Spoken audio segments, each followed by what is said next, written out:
یہ آج سے کئی برس قبل کی بات ہے جب شیعوں کے مقتدر لیڈر علامہ سید ساجد علی نقوی کو ایک پروگرام میں میرے ہمراہ بلایا گیا۔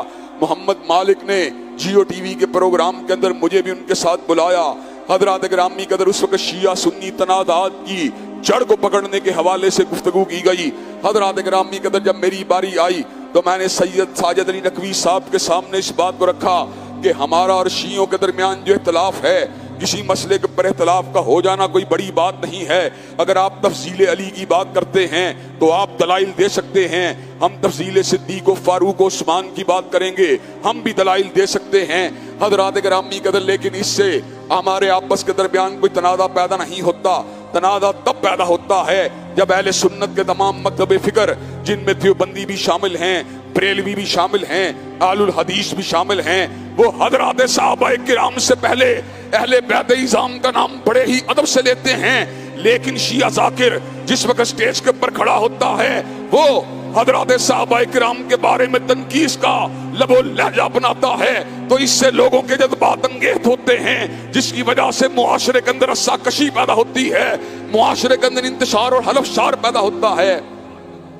حضرات گرامی قدر سید ساجد علی نقوی صاحب کہنے لگے کہ یہ ہمارا منہج نہیں ہے، یہ بعض جاہل ذاکر ہوتے ہیں جو اس قسم کا رویہ اپنا لیتے ہیں، لیکن ہمارے مین سٹریم شیعہ لیڈروں کا یہ رویہ نہیں ہے۔